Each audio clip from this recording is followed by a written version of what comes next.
చిన్న జ్వరం వచ్చిందంటే చాలు హాస్పిటల్, మెడిసిన్స్ ఇలా చాలా ఖర్చు అవుతుంది. కానీ జెనరిక్ మందులు మాత్రం చాలా తక్కువ ధరకే లభిస్తున్నాయి. మరి అవి ఒరిజినల్ మందులేనా? వాటిని తక్కువ ధరకి ఎందుకు విక్రయిస్తున్నారు? ఈరోజు ఎందుకు, ఏమిటి, ఎలాలో తెలుసుకుందాం.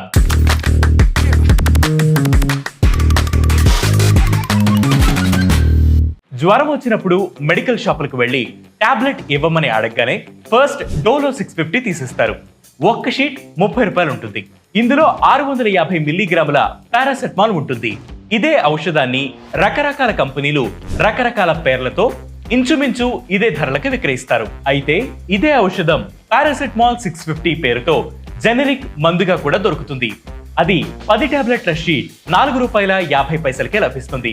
అయితే అంత తక్కువ ధర ఉంటుంది కాబట్టి చాలా మంది అవి ఫేక్ మెడిసిన్స్ అనుకుంటారు. నిజానికి ఒక కొత్త మందును కనుగొనడానికి ఫార్మా కంపెనీలు కొన్నేళ్ల పాటు క్లినికల్ ట్రయల్స్ నిర్వహిస్తాయి. అవి పరీక్షలు పూర్తయ్యాక ఆ కంపెనీ పేరుతో వాటిని మార్కెట్లోకి ప్రవేశపెడతాయి. ఆ మందు తయారీపై ఆ ఫార్ములా కంపెనీకి 20 ఏళ్ల పాటు పేటెంట్ హక్కులు ఉంటాయి. ఆ సమయంలో ఇతరులు ఆ మందును అదే ఫార్ములాతో తయారు చేయకూడదు. 20 ఏళ్ల తర్వాత అదే ఫార్ములాతో ఎవరైనా ఆ మందును తయారు చేయవచ్చు. అలా అదే ఫార్ములాతో మందులు తయారు చేసి తక్కువ రేట్లకే జెనరిక్ మందుల షాపులో అమ్ముతారు. కాకపోతే దీనిపై ఎలాంటి బ్రాండ్ నేమ్ ఉండదు. ఇలా వేరే ఫార్మా సంస్థల ఫార్ములాతో మందులు తయారు చేసి తక్కువ రేట్లకే పేదల కోసం అమ్మే వాటిని జెనరిక్ మందులు అని అంటారు. వీటిని కేవలం జెనరిక్ మందుల షాపుల్లోనే అమ్ముతారు.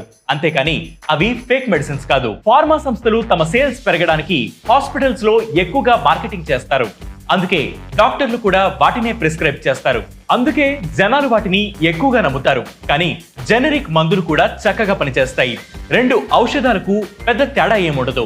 రెండు ఒకేలా తయారు చేస్తారు, ఒకేలా పనిచేస్తాయి. కేంద్ర ప్రభుత్వం కూడా ప్రధానమంత్రి భారతీయ జన ఔషధి పరియోజన స్కీమ్ ద్వారా ప్రజలకు అతి తక్కువ ధరలకే జెనరిక్ మందులు అందిస్తోంది. ఇలాంటి ఇంట్రెస్టింగ్ ఫ్యాక్ట్స్ కోసం ప్రతిరోజు వెటి న్యూస్ యాప్ ని ఫాలో అవ్వండి. దాంతో పాటు వెటి న్యూస్ తెలుగు యూట్యూబ్ ఛానల్ ని సబ్స్క్రైబ్ చేయండి.